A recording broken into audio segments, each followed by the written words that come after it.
चलिए तो आज का टॉपिक शुरू किया जाए जी।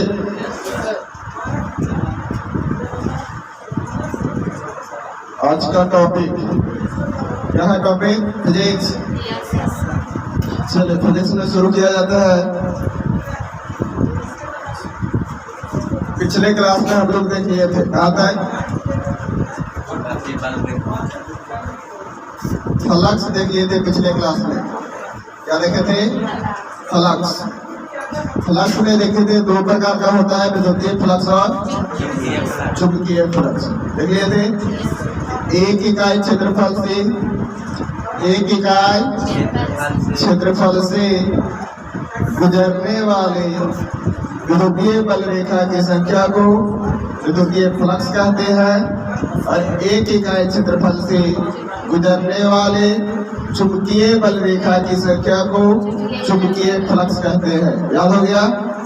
पूछा जाएगा, बता देंगे आप लोग? बता देंगे सारे लोग?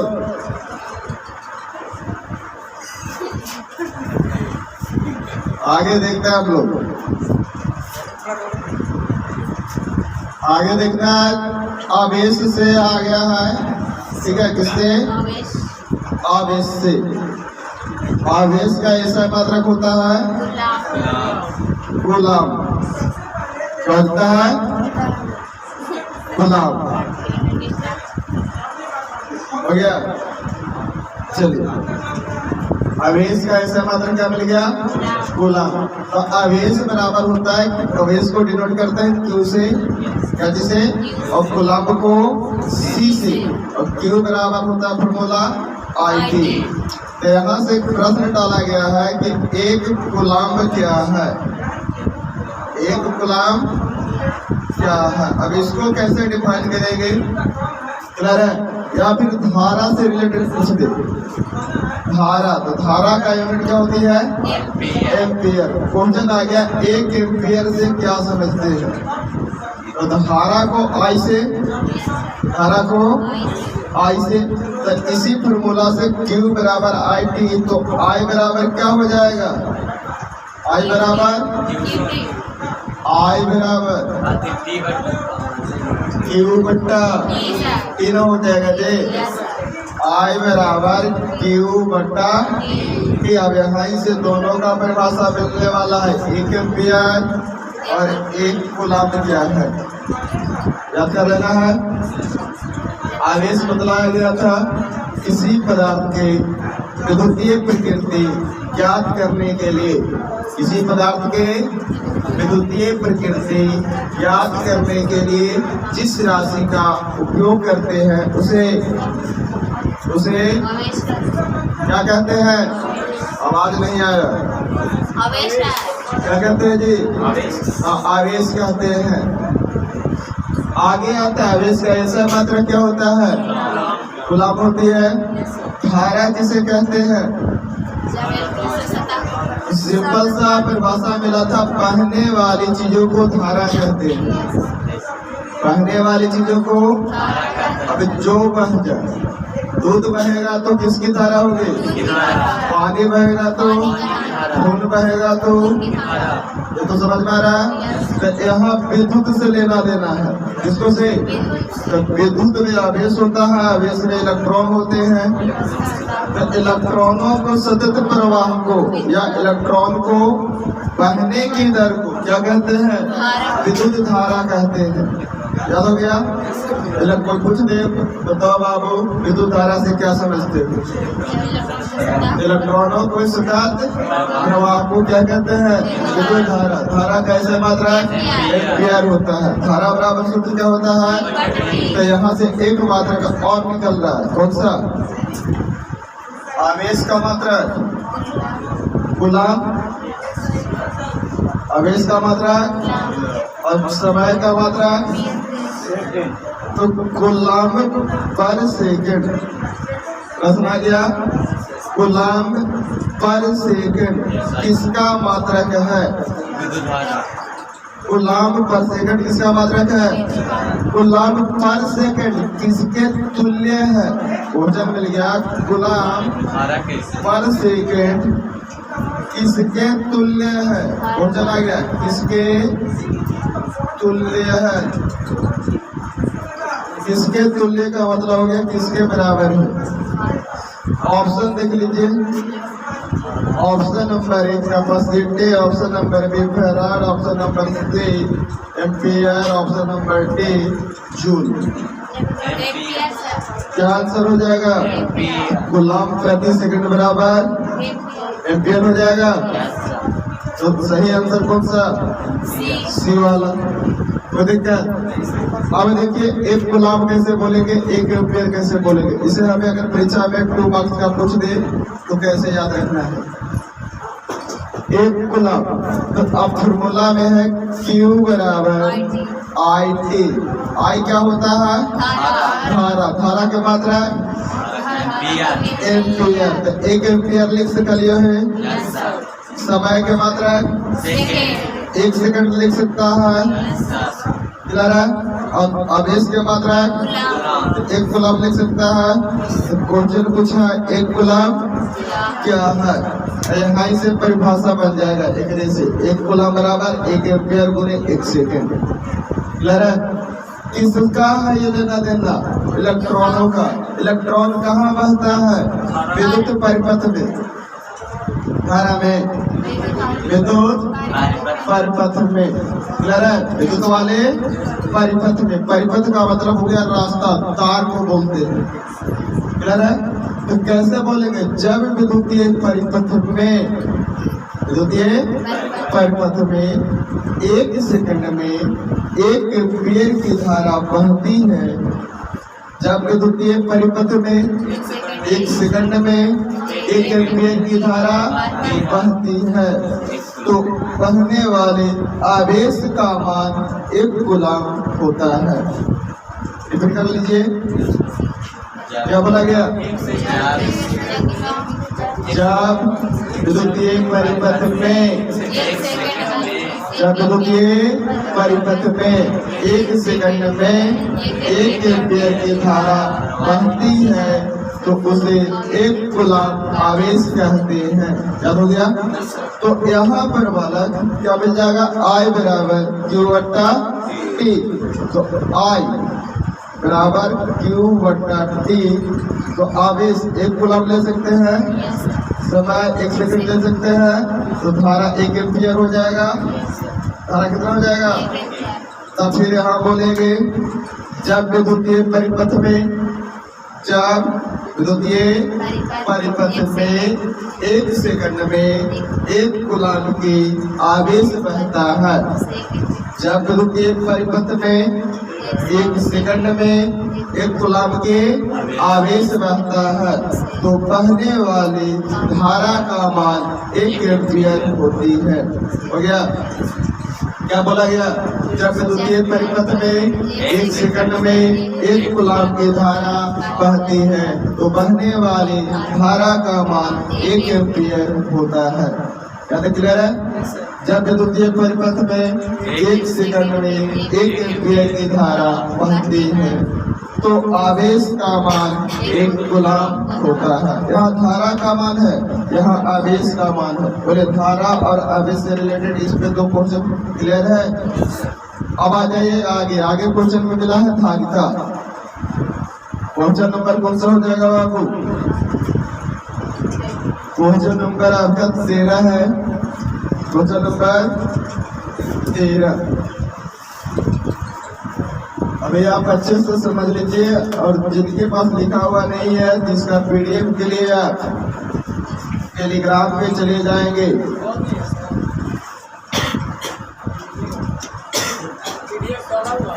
आप PDF के लिए टेलीग्राम पे चले जाएंगे सेंसर क्लासेज लिंक पे। ठीक है? वहां से जाके आप इसको ठीक है नोट कर लेंगे। हाँ, डिटेल नोट नहीं किया गया। डिटेल के लिए आपको यूट्यूब पे ही आना होगा। समझ में शॉर्ट आंसर 2 नंबर कैसे लिखना है वो PDF में डाला हुआ है। आगे है धारिता। क्या है? धारिता। तो धारिता को कैपेसिटी बोलते हैं। क्या बोलते हैं? कैपेसिटी। और सूचित करते हैं C से। और C बराबर होता है क्यू बटा भी, और क्यू है आवेश, ये क्या है, भी क्या है, विभव, ये क्या है, विभव, सी क्या है, धारिता, सी क्या है, धारिता।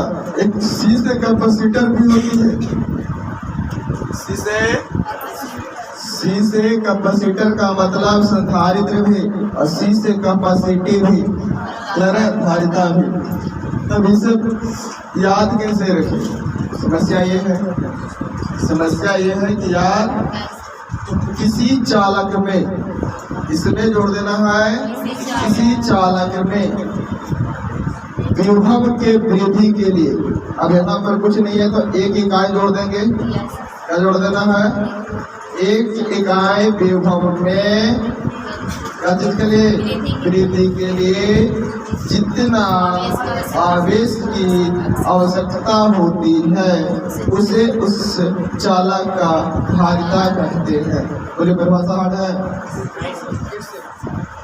किसी चालक में, अब अपने से जोड़ देना है एकरा लिए, किसी चालक में, क्या जोड़ दे, किसी चालक में एक इकाई, किसी चालक में एक इकाई विभव में वृद्धि के लिए, किसमें वृद्धि, किसी चालक में एक इकाई विभव में वृद्धि के लिए जितना आवेश की आवश्यकता होती है उसे उस चालक की धारिता कहते हैं। बना के लिख देंगे, अतः C बराबर Q बटा V हो जाएगा। मात्रक लिख देंगे अगला लाइन में, अगला लाइन में क्या लिख देंगे, मात्रक, आवेश का मात्रक कूलम, विभव का मात्रक वोल्ट, कूलम प्रति वोल्ट बराबर फैराड बनता है। क्या बनता है, यहाँ से आ गया कूलम प्रति वोल्ट किसका मात्रक है, कूलम प्रति वोल्ट किसका मात्रक है, किसका मात्रक है, तो धारिता का। कूलम प्रति वोल्ट किसका मात्रक है, फैराड किसका मात्रक है, धारिता का। कुछ दिया, कूलम प्रति वोल्ट किसके तुल्य है, फैराड के, फैराडे के नहीं, मंडे ट्यूडे वेडनेसडे थर्सडे और फ्राइडे के लिए है। कूलम प्रति वोल्ट किसके तुल्य है, फैराड के। यहाँ तक सीख लिए, इधर में कोई कंफ्यूजन 2 नंबर आ जाएगा। अगर पूछे बाबू कहीं पर भी कंपटीशन में भी तो निकाल लीजिएगा खर्चा वाला। आगे क्वेश्चन कहता है, आगे है आपका पैरा वैद्युत नियतांक, पैरा वैद्युत नियतांक, जिनको याद है जी, पैरा वैद्युत नियतांक याद है कि इनको, हाँ खड़ा हो जाइए, खड़ा होइए, खड़ा तो नहीं पहले, चलो बोलिए आंसर।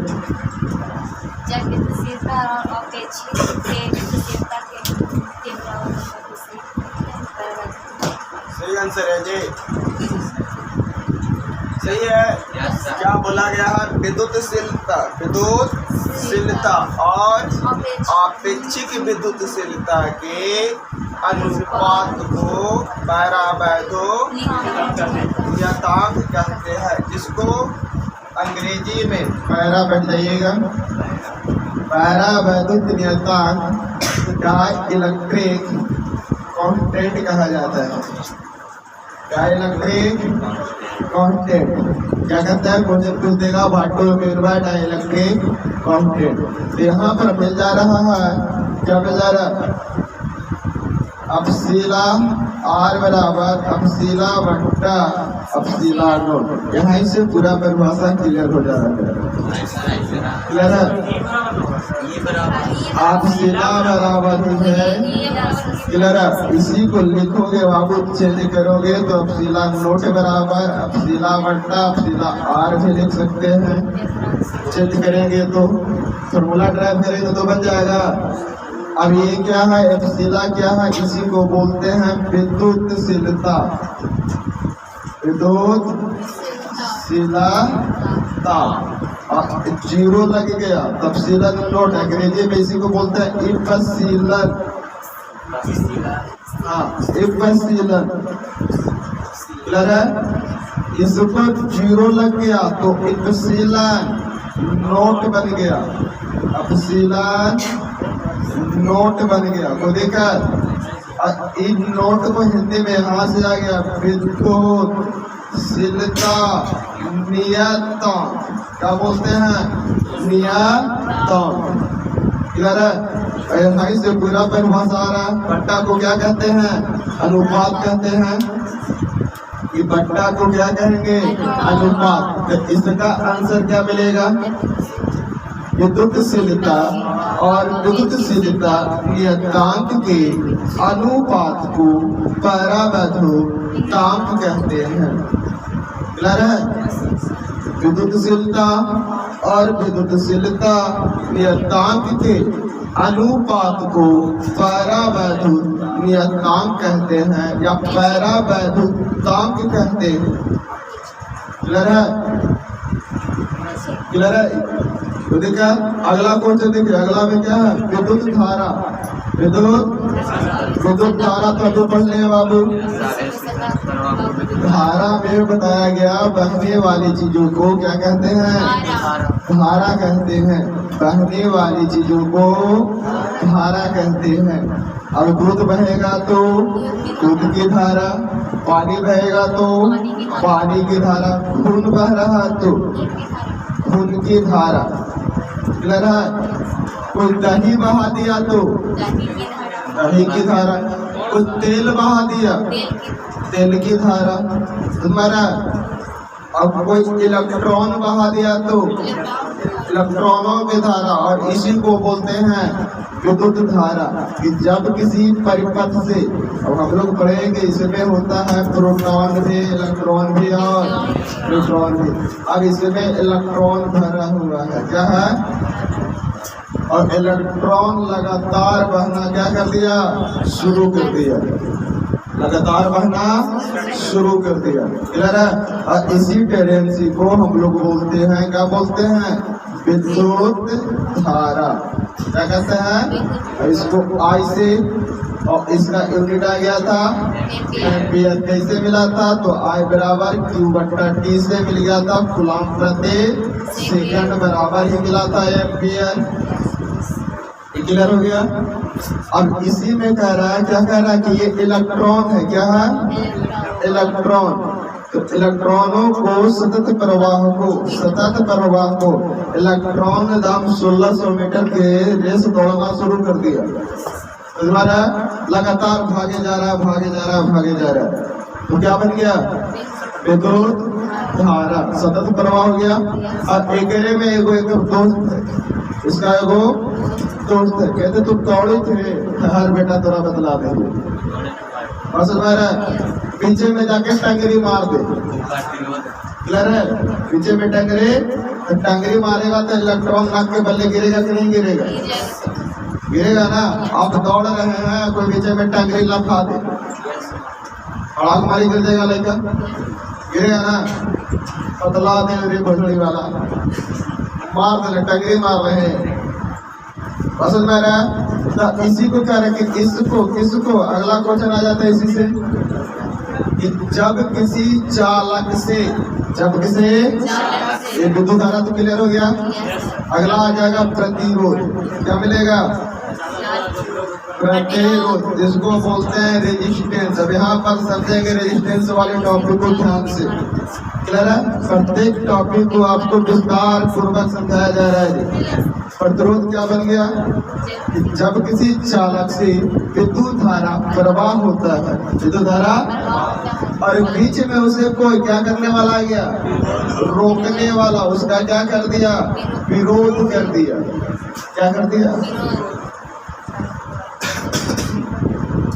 क्या बन गया कि जब किसी चालक से धारा के प्रवाह में जो बाधा उत्पन्न करता है, जो बाधा उत्पन्न करता है अर्थात धारा के बहने में रुकावट पैदा करता है, उसे क्या कहते हैं? प्रतिरोध कहते हैं। और रुकावट में 3 को मिलेगा।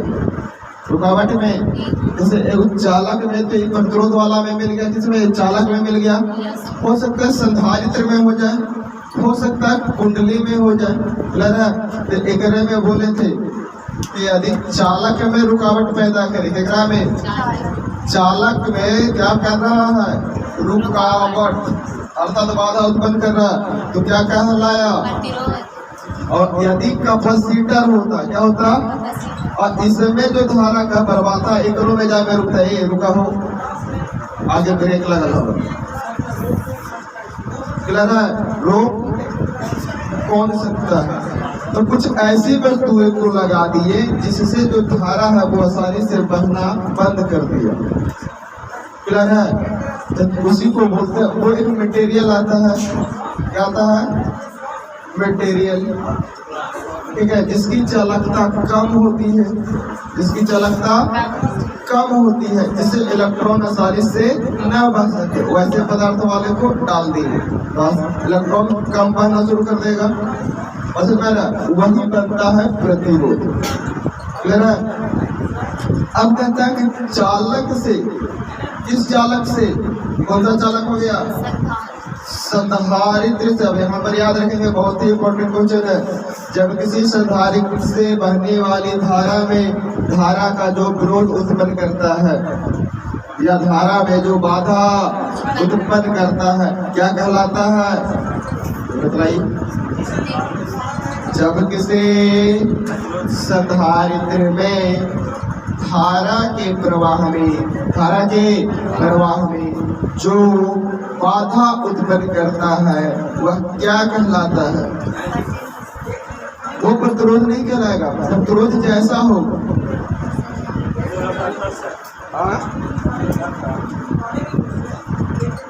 और कोई?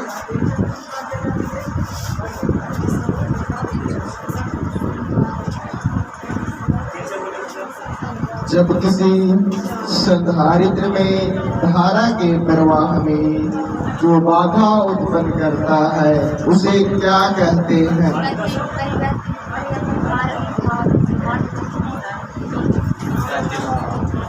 हाँ, बिल्कुल सही जवाब। प्रति तो रहेगा और हाथ लगा दिया तो क्या हो जाएगा? प्रत्येक हाथ हो जाएगा। लड़ा? यही जब कुंडली रहता, क्या रहता? कुंडली, और कुंडली से धारा के प्रवाह में जो बाधा उत्पन्न करता है, क्लियर है? क्या करता है? इसके कुंडली से धारा के प्रवाह में जो विरोध करता है ये कहलाएगा यहाँ पर प्रतिबाधा।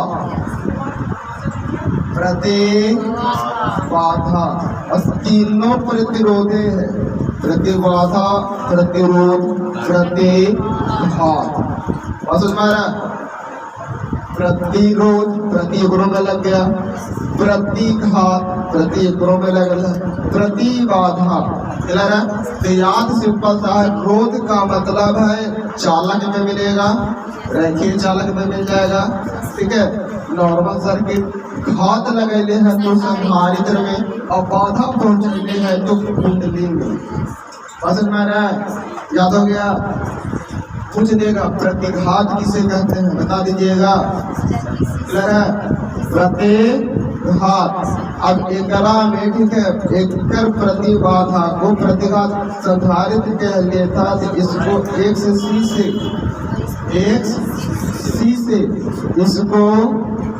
इसको से प्रतिबाधा एक से एल से या फिर जेड से। क्लियर है? एक से एल या जेड तो कुंडली, जेड तो कुंडली या एल तो कुंडली, इसको सूचित करते हैं एल से, इसको करते हैं सी से, और इसको तो आ गया, ठीक है, ये वाला आर से। तो ये नॉर्मल आ गया आर, एक से सी जहां पर आ गया तो समझ लो संधारित्र के लिए है। क्लियर है? एक से एल आ रहा तो समझ लो कुंडली के लिए। क्लियर है। बाकी चैप्टर में डिटेल हम लोग को मिलेगा, अभी शॉर्ट आंसर दिख रहे हैं। क्लियर है, यहाँ तक समझ में आ गया। प्रतिरोध में क्लियर है बाबू। अब प्रतिरोध में आगे हम लोग को मिला होगा बार्नकोड।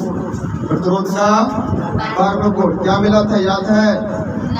Baby Roy of Great Britain having very good wife. Baby Roy of Great Britain having very good wife.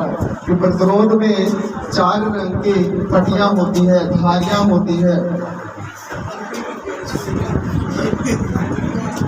प्रतिरोध में क्या होती है? 4 रंग की धारियां होती है या पट्टियां होती है, जिसको हम लोग कलर बैंड के नाम से जानते हैं। कौन सा? जिसको बतलाया गया होगा B Roy of Great Britain having very good wife. याद हो गया? इस पर क्वेश्चन पूछेगा, बना दीजिएगा। Colour code of resistance, colour code of resistance. Clear है? कलर कोड ऑफ रेजिस्टेंस क्या मिला था बाबू? B Roy of Great Britain having very good wife. ये मिल गया था। बी से बना था हमारा ब्लैक, बी से बना था ब्राउन, आर से रेड, ओ से ऑरेंज, वाई से येलो, जी से ग्रीन, बी से ब्लू, बी से वायलेट, जी से ग्रीन और डब्ल्यू से व्हाइट। ब्लैक का मतलब हो गया काला, ब्राउन मिस हो गया भूरा, रेड का अर्थ हो गया लाल, ऑरेंज का मतलब हो गया नारंगी, येलो हो गया पीला, ग्रीन बन गया हरा, ब्लू बन गया नीला, वायलेट क्या बन गया? बैगनी, ग्रे का मतलब भूसु या जिसको हम लोग बोलते हैं मट्टी रंग। क्लियर है? और लास्ट जो है व्हाइट का अर्थ हो गया सफेद। तक हो गया। इसमें बोले थे प्रतिरोध जो होती है उसमें क्या मिलता है? ये आपका कलर बैंड मिलेगा। First colour band, second colour band, third colour band, ये हो गया फोर्थ। जो फोर्थ वाला होता है वो टॉलरेंस को, सहन शक्ति को बतलाता है। इसको बतलाता है, सहन शक्ति को बतलाता है। इसी में मिल गया था, क्या मिल गया था इसी में? कलर बैंड की अगर हम बात कर ले तो 0, 1, 2, 3, 4, 5, 6, 7, 8 और 9 मिल गया। सेकंड वाले कलर बैंड किससे मिला था? 0, 1, 2, 3, 4, 5, 6, 7, 8 और 9। थर्ड वाला मल्टीपल चला था, थर्ड वाला मल्टीपल चला था। थर्ड में क्या चला था? मल्टीपल। क्या मिल गया था? 10 to power 0, 10 to power 1, 10 to power 2, 3, 4, 5, 6, 7, 8, ये मिल गया था 9 हो गया था। और इसी पे निकाले थे कि अब चौथा जो हमारा था टॉलरेंस, क्या था? बोले थे कोई रंग नहीं, नो कलर, तो प्लस माइनस 20%।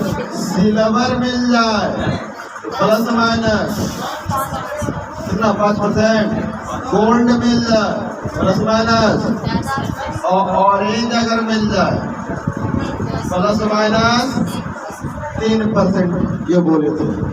तो आपके पास कोई आपका रेजिस्टेंस दे दिया, ठीक है? इसमें कलर मिल गया कि पहला कलर रेड है, दूसरा ग्रीन है, तीसरा ब्लैक है, तीसरा और चौथा जो है गोल्डन है। अब इसका वैल्यू क्या होगा? बहुत ही इंपॉर्टेंट क्वेश्चन पूछ देगा, निकल जाएगा। कैसे निकालते हैं बाबू? तो अब देखेंगे क्या करना है। पहलका और दूसरका को मिला के अंक बनाना है। पहलका दूसरका मिला के अंक बनाना है। तीसरका के ये दोनों मिला के याद रखिए, जैसे इसमें 4 को मिल गया A B C D मिल गया। AP को बनैया अंक, ए बी को सी को ले जाइए गुना में और डी को जोड़ घटाव कर दिए। क्लियर है? तो रेड वाला देखिए, रेड कितना मिल रहा है? तो रेड के लिए 2, ग्रीन कितना? तो 2 और 5 25 अंक बन गए। तो देखा तीसरा कहते हैं गुना, चलो भैया गुना कौन है? ब्लैक। ब्लैक का कितना है? 10 के पावर 1। तीसरा का मैंने देखेंगे 10 के पावर 1 प्लस माइनस गोल्डन कितना मिला? प्लस माइनस ब्लैक में 0 है तो 10 के पावर कितना हो जाएगा? 0। 10 के पावर 0 और किसी का भी पावर 0 तो वैल्यू कितना? 1 हो जाता है। किसी का पावर 0 वैल्यू 1। क्लियर है? तो एक का वैल्यू कितना हो गया? 1 और 25 में 1 से गुना करेंगे तो 25 ओम प्लस माइनस 10% इसका वैल्यू हो गया। कहने का अर्थ क्या? 25 का 10% कितना होगा? 2.5 तो 27.5 ओम तक के अगर लोड मिले तो इसका पाएगा। क्लियर है? कितना? प्लस का मतलब है अधिक। जैसे अगर हमारे वजन 50 किलो मान लिया जाए, 10 किलो कोई वजन माथा पर उठाने के लिए दिया, कोई दिक्कत है? 20 किलो दिया, कोई दिक्कत है? 30 किलो दिया, कोई दिक्कत नहीं? 40 दे दिया, कोई दिक्कत नहीं? 50 उठा लिए। अब हल्का सा बराबर हो गया। 60 दे दिया, उठा दिए एकदम उठते उठते, जो बोलते हो छठ भाषा में। और 70 कर देगा तब उठिए के क्या कर रह जाएगा? रहेगा कि नहीं रहेगा? तो 70 मैक्सिमम हो गया। तो वही कह रहा है कि इस रेजिस्टेंस का रेड ग्रीन ब्लैक गोल्डन है सर्किट में लगेले हैं। अब कहता है कि 25 ओम तक के लोड है, कोई दिक्कत नहीं है, एकदम हरियाई रहेगा। समझ में रहा? और अगर एक 10% बढ़ा दिया मतलब 27 तक चल गया, 27.5 गया, आप इच्छा मारित रहेगा। आप बर्दाश्त फाजिल हो रहा है। जैसे ही 28 होगा क्या हो जाएगा? 28 तो जूल का उष्मीय नियम लागू कर देगा। जूल को उष्मीय नियम क्या कहता है? ज्यादा देरी परपथ में लाइन जाएगा, तार गर्म होगा। क्या गर्म होगा? एक गर्म होगा जाएगा, इसे शुरू करना दिया बड़ी फट जाएगा। रेजिस्टेंस से फट गया का तो बॉल था मिलकर ही फ्यूज हो गया। ठीक है? एलईडी था, एलईडी फ्यूज हो गया। चार्जर था, चार्जर उड़ गया। तो यही आता है कि धारा के प्रवाह को रोकता है। वो ज्यादा वैल्यू आ गया तो उसको क्या करेगा? इतना से ज्यादा कर कैपेसिटी नहीं है। समझ में आ गया? यहाँ तक क्लियर है?